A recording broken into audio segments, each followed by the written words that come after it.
ಇದರ ಮಧ್ಯೆ ಕೇಂದ್ರ ಸಚಿವ ಮತ್ತು ತುಮಕೂರು ಲೋಕಸಭಾ ಕ್ಷೇತ್ರದ ಸಂಸದ ವಿ ಸೋಮಣ್ಣ ಅವರು ಕೂಡ ರಿಯಾಕ್ಟ್ ಮಾಡಿದ್ದಾರೆ. ಮೂವರು ಶಾಸಕರು ಮತ್ತು ಸ್ವಾಮೀಜಿಗಳು ಸೇರಿದಂತೆ ಹಲವರ ಮೇಲೆ FIR ಏನು ದಾಖಲಾಗಿದೆ ಅದನ್ನು ವಾಪಸ್ ಪಡೆಯಲಿಕ್ಕೆ ನಾನು ಪ್ರಯತ್ನವನ್ನು ಪಡ್ತೀನಿ ಎನ್ನುವಂತಹ ಸ್ಟೇಟ್ಮೆಂಟನ್ನು ಕೊಟ್ಟಿದ್ದಾರೆ. ಜೂನ್ 5 ಮತ್ತು 6ನೇ ತಾರೀಕು ನಾನು ತುಮಕೂರಲ್ಲೇ ಇರ್ತೀನಿ,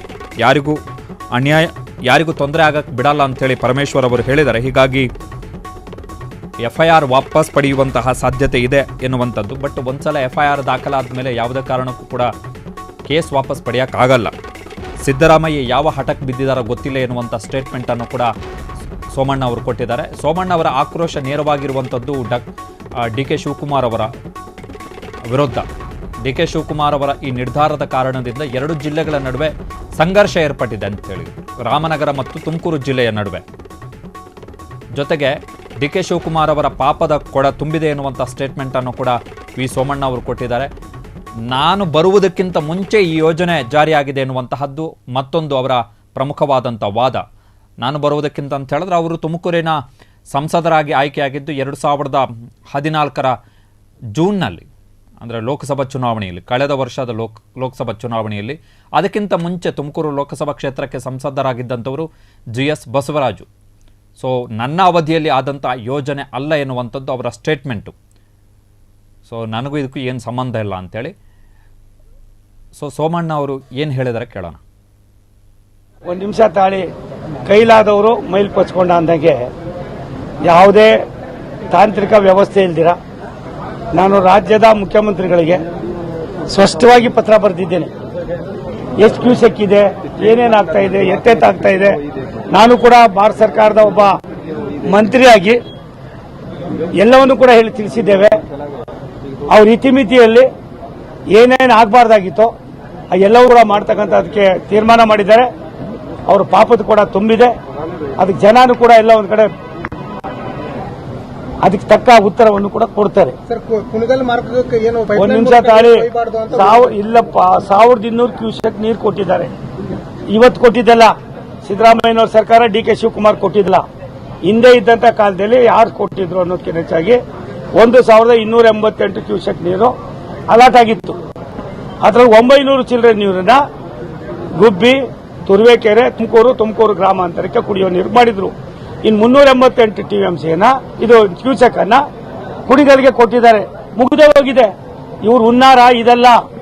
ಇವ್ರು ಹುನ್ನಾರ ಮಾಗಡಿ, ರಾಮನಗರ, ಕನಕಪುರಕ್ಕೆ ತಗೊಂಡೋಗೋದಕ್ಕೆ ಇಲ್ಲೇನಿದೆ ನೀರು, ಆ ನೀರು ಏನಿದೆ 25 TMCನೋ ಏನೋ ಆಗ್ಬೋದು, ಎಲ್ಲ ಸೇರಿ ಅಷ್ಟು ನೀರು ಈಗಾಗಲೇ ಅಲಾಟ್ಮೆಂಟ್ ಆಗಿ ಎಲ್ಲ ನೆಮ್ಮದಿಯಿಂದ ಇದ್ದಾರೆ. ಆ ನೆಮ್ಮದಿಯನ್ನು ಹಾಳು ಮಾಡ್ತಕ್ಕಂಥ ಅದಕ್ಕೆ ರಾಜಕೀಯ ವ್ಯವಸ್ಥೆಯನ್ನ ಎಲ್ಲ ಒಂದ್ ಕಡೆ ದುರುಪಯೋಗ ಪಡಿಸ್ಕೊಳ್ಳೋದಕ್ಕೆ, ಅಧಿಕಾರ ದುರುಪಯೋಗ ಪಡಿಸ್ಕೊಳ್ಳೋದಕ್ಕೆ ಇದು ಮಾಡ್ತಾ ಇದ್ದಾರೆ. ಇದು ಅವರಿಗೆ ಒಳ್ಳೇದಲ್ಲ. ಈಗಾಗಲೇ ಹೇಳಿದ್ದೀವಿ.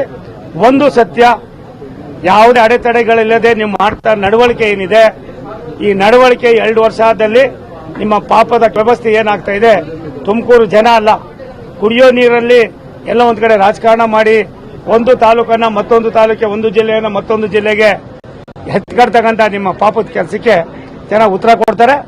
ಒಂದು, ನಾನು ನಿನ್ನೆನೂ ಕೂಡ ವಿನಂತಿ ಮಾಡಿದೆ, ಪತ್ರ ಮಾಡಿದ್ದೀನಿ, ದೂರವಾಣಿ ಮುಖೇನ ವಿನಂತಿ ಮಾಡಿದ್ದೀನಿ.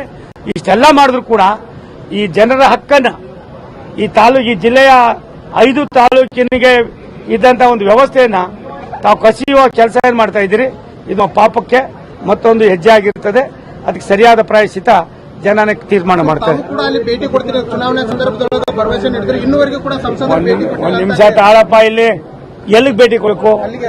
ಒಂದ್ ನಿಮಿಷ ತಾಳಿಲಿ, ಯಾರು ನಿಮ್ಗೆ ಹೇಳಿದ್ದು ನಾವು ಹೋಗಿಲ್ಲ ಅಂತ? ಒಂದ್ ನಿಮಿಷ, ನಾನು ನನ್ಕಿನ ಆಕ್ಟಿವ್ ಮಾಡೋದಿಲ್ಲ. ಇದು ನಾನು ಬರಕ್ ಮುಂಚೆನೆ ಈ ಎಲ್ಲವೂ ಕೂಡ ಪಾಪದ ಕೆಲಸ ನಡೆದೋಗಿತ್ತು. ನಮ್ಮ ಪರಮೇಶ್ವರ್ ಅವ್ರು ಹೇಳ್ತಾರೆ, ನಿನ್ನೆ ದಿನ ನಾನು ನೋಡಿದೆ, ಯಾರಿಗೂ ಏನು ಅನ್ಯಾಯ ಆಗೋದಿಲ್ಲ, ಇದು ಹಾಕ್ಬಾರ್ದು. ಮತ್ತೆ ಅಧಿಕಾರ ಯಾರಿಗೂ ಶಾಶ್ವತ ಅಲ್ಲ, ಇದ್ಯಾವುದು ನಮ್ದಲ್ಲ. ಒಂದು ಅವಕಾಶ ಇದೆ, ಅವಕಾಶ ಎಲ್ಲ ಒಂದ್ ಕಡೆ ಉಪಯೋಗಿಸ್ಕೊಂಡು ನಮ್ಮ ಕೈಲಾಗಿದ್ದು ಒಳ್ಳೆ ಕೆಲಸ ಮಾಡ್ಬೇಕು ವಿನ ಇನ್ನೊಬ್ಬರ ಮೇಲೆ ಮತ್ತೊಬ್ಬರ ಮೇಲೆ ದ್ವೇಷ ಮಾಡಿಕೊಂಡು ಆ ಸಾಮಾನ್ಯ ರೈತನ ಜೀವನದಲ್ಲಿ ಅಲ್ಲಿ ನೀವು ನಂಬೋದಿಲ್ಲ ರೀ, 10 ಗುಂಟೆ 20 ಗುಂಟೆ 15 ಗುಂಟೆ ಜಮೀನವರು 35, 40, 50% ಇದ್ದಾರೆ. 2 ಎಕರೆ 3 ಎಕರೆ ಮೇಲೆ ಯಾರು ನಾನು ನೋಡಿಲ್ಲ. ನಮ್ಗೆ ನೋಡಿದ್ರೆ ಅಂತ ಅವ್ರ ಜೀವಕ್ಕೆ ಏನೋ ಒಂದು ಆಪತ್ತಾಗಿದ್ರೆ ಏನಾಯ್ತದೆ ಅಂತ ಅರ್ಥ ಮಾಡ್ಕೋಬೇಕು. ಪೊಲೀಸ್ನವರು ಅವತ್ತಿನ ದಿನ ಅಂತ ಕೆಟ್ಟದಾಗಿ ನಡ್ಕೊಳ್ಳಿಲ್ಲ. ಯಾವ ರೀತಿ ನಾವು ಎಲ್ಲ ಮದ್ದುಗಳು ಕೊಡ್ಬೇಕು ಕೊಟ್ಟಿದ್ವಿ. ಆದ್ರೆ ನಾನು 48 ವರ್ಷ ಆಯ್ತು ಅಧಿಕಾರದಿಂದ ನೋಡ್ಕೊಂಡು ಬಂದಿದ್ದೀನಿ. ಡಿ ಕೆ ಶಿವರಾವ್ ಅವೆಲ್ಲ ಒಂದೇ ತಾಲೂಕಿನವರು. ಅವು ಇಷ್ಟೊಂದು ಹಠಮಾರಿತನಕ್ಕೆ ಬಿದ್ದಿದ್ದಾರೋ ಗೊತ್ತಿಲ್ಲ. ಸಿದ್ದರಾಮಯ್ಯ ಸಾಹೇಬರು ನಾವೆಲ್ಲ ಒಟ್ಟಿಗೆ ಮಂತ್ರಿಗಳಾಗಿ ಕೆಲಸ ಮಾಡಿ, ನಾನು ಪದೇ ಹೇಳ್ತಾ ಇರ್ತೀನಿ, ಸಿದ್ದರಾಮಯ್ಯ ಕಳೆದೋದ್ರು ಅಂತ. ಇದ್ರ ಬಗ್ಗೆ ಸಾಕಷ್ಟು ಸಾರಿ ಚರ್ಚೆ ಮಾಡಿದ್ವಿ, ವಿನಂತಿ ಮಾಡಿದ್ದೀನಿ. ಏನು ಮಾಡಬೇಡಿ, ಯಾವನ ಕೊಟ್ಟಿದ್ ಬೇಡ, ಬೇರೆಯವ್ರು ಕರೀರಿ ತಾಂತ್ರಿಕ ತಜ್ಞರು, ಹೇಳಿ ಏನಿದೆ ವಾಸ್ತವಾಂಶನ, ಅದರಂತೆ ನಡ್ಕೊಳ್ಳೋಣ. ಬೇಡ ಇನ್ನೊಂದು ಮಾಡಿ. ಇವಾಗ ಏನ್ ನೀವು ಸಾವಿರಾರು ಕೋಟಿ ಖರ್ಚು ಮಾಡ್ತಾ ಇದ್ದೀರಿ, ಒಂದ್ ಕಣ್ಣಿಗೆ ಸುಣ್ಣ ಇನ್ನೊಂದು ಕಣ್ಣಿಗೆ ಏನೋ ಇಡೋದು ಅವಶ್ಯ ಹೇಳಿದ್ದೀನಿ. ಅದಕ್ಕೂ ಕೂಡ ಅವರು ಬಗ್ಗೆಯವರು ಇವಾಗ ಏನೋ ಮತ್ತೆ ಏನೋ ಹೇಳಿದಾರಂತೆ. ನಾವು ಇಲ್ಲ ಒಟ್ಟಿಗೆ ಕೂತ್ಕೊಂಡು ಚರ್ಚೆ ಮಾಡಿ ಅದಕ್ಕೆ ನಾವು ರೂಪ ಕೊಡೋಣ ಅಂತ. ಆಗುವ ಇಂಥ ಅನೇಕ ದುರಿಣಾಮಗಳಿಗೆ ಇರ್ಲಿ, ಅದು ಮಾತಾಡ್ತೀನಿ. ರೈತರ ಮೇಲೆ FIR ಹಾಕಿದ್ರೆ ವಾಪಸ್ ತಗೊಳ್ಳೋದು, ಯಾರ್ಯಾರ ಮೇಲೆ ತಗೊಂಡು ನನ್ನ ಮೇಲೆ ಒಂದು ಕೇಸ್ ಆಯ್ತೆ ಅಂತ ಅಂದ್ಬಿಟ್ಟು ನಾನು ಯಾವುದೋ ಒಂದು ಸಣ್ಣ ಕಾರ್ಯಕ್ರಮ ಇಟ್ಕೊಂಡೆ ನಮ್ಮ ಕಾನ್ಸ್ಟಿಟ್ಯೂನ್ಸಿಗಳಲ್ಲಿ ಮಾಡ್ತೀವಿ. ಆ ಕಾರ್ಯಕ್ರಮ ಮಾಡಿದ್ರೆ ಅವ್ನು ನಾನು ಜೀವನದಲ್ಲೇ ಗೊತ್ತಿಲ್ಲ ಯಾವ ತೆಗಿದೆ ಅಂದ್ರೆ, ಇಲ್ಲ ನೀವು ಪರ್ಮಿಷನ್ ತಗೊಂಡು ಕಾರ್ಯಕ್ರಮ ಮಾಡಿದ್ದೀನಿ, ಅದಕ್ಕೆ ಮಾಡಿದ್ದೀನಿ. ನಾನ್ ಕಾರ್ಯಕ್ರಮ ಮಾಡಿದ್ಕೋ ಯಾರ ಜೊತೆಗೆ ಯಾಕೆ ಸೋಲಿಸಿ ಈ ದರಿದ್ರ ವ್ಯವಸ್ಥೆಗೆ ನಮ್ಮನ್ನೆಲ್ಲ ಮಾಡ್ತೀರಾ ಅಂತ ನೀವೆಲ್ಲ ಮಾಡಿದ್ದೀವಿ. ಆದ್ರೆ ಒಂದು ಸರ್ಕಾರ ನಿಂತ ನೀರಾಗಬಾರ್ದು. ಇದು ನಿಂತ ನೀರಾಗಿದೆ, ಯಾರನ್ನೋ ಓಲೈಕೆ ಮಾಡ್ತಕ್ಕಂಥದ್ದಾಗಿದೆ.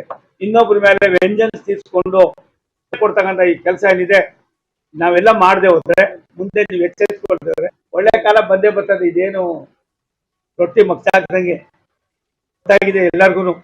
ದೇಶಕ್ಕೆ ನರೇಂದ್ರ ಮೋದಿ ಅವರು ಕೊಟ್ಟಿರ್ತಕ್ಕಂಥ ಬಹುತೇಕ ಜನಪರ ಕಾರ್ಯಗಳು ಅದೇನು ಮಾಡ್ಬೇಕಾಗಿಲ್ರಿ. ನಾನೆಲ್ಲ ಬನ್ನಿ, ನಾನು ಒಬ್ಬನೇ ತುಮಕೂರು ಇದ್ರೊಳಗೆ 11 ಮೇ 29ನೇ ತಾರೀಕು ಮಾನ್ಯ ಸಂಸದರು ಜೊತೆಗೆ ಕೇಂದ್ರ ರೈಲ್ವೆ ಖಾತೆ ರಾಜ್ಯ ಸಚಿವರು ಆಗಿರುವಂತಹ ವಿ ಸೋಮಣ್ಣ ಅವರು ಮುಖ್ಯಮಂತ್ರಿ ಸಿದ್ದರಾಮಯ್ಯನವರಿಗೆ ಪತ್ರವನ್ನು ಬರೆದಿದ್ದರು.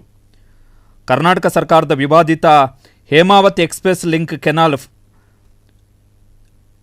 ಫೀಡರ್ ಯೋಜನೆಯಿಂದ ತುಮಕೂರು ಭಾಗದ ರೈತರಿಗೆ ಆಗ್ತಾ ಇರುವಂಥ ಅನ್ಯಾಯದ ಬಗ್ಗೆ ಸ್ಟೇಟ್ಮೆಂಟನ್ನು ಕೊಟ್ಟಿದ್ದರು. ಆ ಪತ್ರವನ್ನು ಬರೆದಿದ್ದರು. ಆ ಪತ್ರದಲ್ಲಿ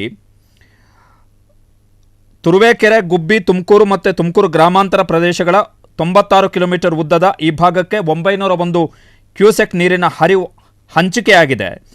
ಅಲ್ಲದೆ ಕುಣಿಗಲ್ ತಾಲೂಕಿಗೆ 388 ಕ್ಯೂಸೆಕ್ ನೀರು ಹಂಚಿಕೆಯಾಗಿರುತ್ತದೆ. ಈ ಯೋಜನೆಯಲ್ಲಿ ಲಭ್ಯ ಇರುವಂತಹ ಸಂಪೂರ್ಣ ನೀರನ್ನು ಈಗಾಗಲೇ ಹಂಚಿಕೆ ಮಾಡಲಾಗಿದ್ದು, ಪ್ರಸ್ತಾವಿತ ಯೋಜನೆಯ ಮುಖಾಂತರ ಇತರ ಪ್ರದೇಶಕ್ಕೆ ನೀರು ಸರಬರಾಜು ಹೇಗೆ ಸಾಧ್ಯ? ಅಂದರೆ ಯಾರಿಗೆ ತುಮಕೂರು ಜಿಲ್ಲೆಯ ಒಳಗಡೆ ಹೇಮಾವತಿ ನದಿಯಿಂದ ಏನು ನೀರು ಹಂಚಿಕೆ ಆಗಬೇಕಿತ್ತು, ಆ ನದಿ ನೀರು ಹಂಚಿಕೆ ಆಗಿದೆ. ತುಮಕೂರು ಜಿಲ್ಲೆಯ 4 ತಾಲೂಕಿಗೆ ಹಂಚಿಕೆಯಾದ 901 ಕ್ಯೂಸೆಕ್ ನೀರಿನ ಹರಿವಿಗೆ ಧಕ್ಕೆ ತಂದು ರಾಜ್ಯದ ನೀರಾವರಿ ಸಚಿವರ ತವರು ಜಿಲ್ಲೆಗೆ ನೀರನ್ನು ಹರಿಸ್ತಾ ಇರುವಂತಹ ಅವೈಜ್ಞಾನಿಕ ಕಾಮಗಾರಿ ಇದು ಅಂತೇಳಿ ವಿ ಸೋಮಣ್ಣ ಅವರು ಮೇ 29ನೇ ತಾರೀಕು ಮುಖ್ಯಮಂತ್ರಿಗಳಿಗೆ ಪತ್ರವನ್ನು ಬರೆದಿದ್ರು.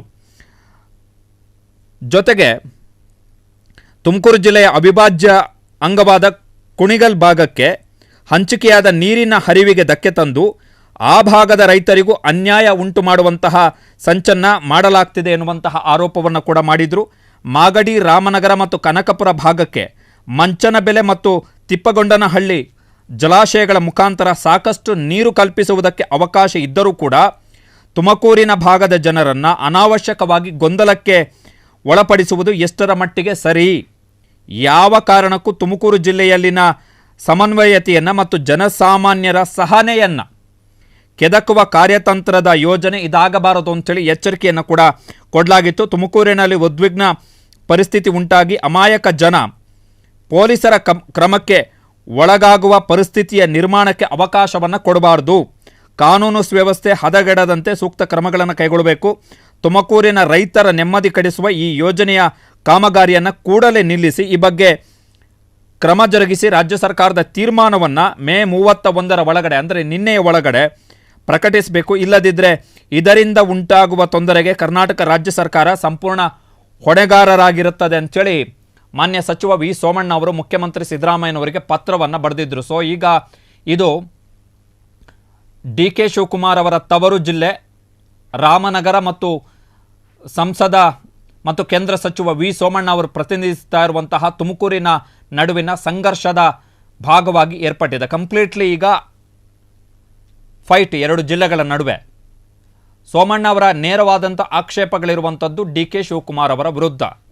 ಬಟ್ ಡಿ ಕೆ ಶಿವಕುಮಾರ್ ಈ ಎಲ್ಲ ಹೋರಾಟಗಳಿಗೆ ತಲೆ ಕೆಡಿಸಿಕೊಳ್ಳುವಂತಹ ಸ್ಥಿತಿಯಲ್ಲಿ ಸದ್ಯಕ್ಕೆ ಇಲ್ಲ.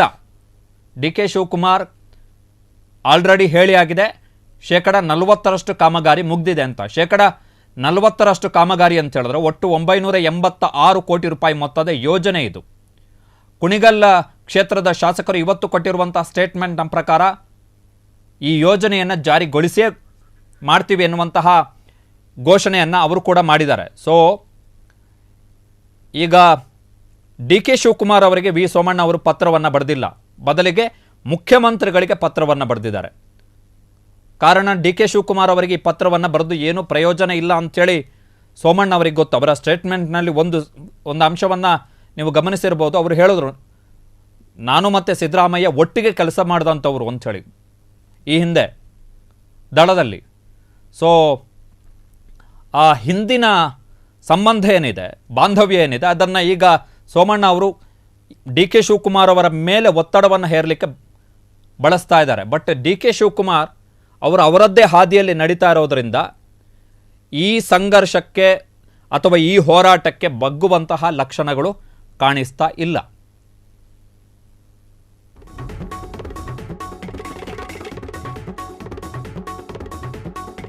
ಕ್ಷಣ ಕ್ಷಣದ ಸುದ್ದಿಗಳಿಗಾಗಿ ಫ್ರೀಡಂ ಟಿವಿ ಸಬ್ಸ್ಕ್ರೈಬ್ ಮಾಡಿ, ಲೈಕ್ ಮಾಡಿ ಹಾಗೂ ಫಾಲೋ ಮಾಡಿ. ಹೊಸ ಸುದ್ದಿಗಳ ನೋಟಿಫಿಕೇಶನ್ಗಾಗಿ ಬೆಲ್ ಐಕಾನ್ ಮೇಲೆ ಕ್ಲಿಕ್ ಮಾಡಿ.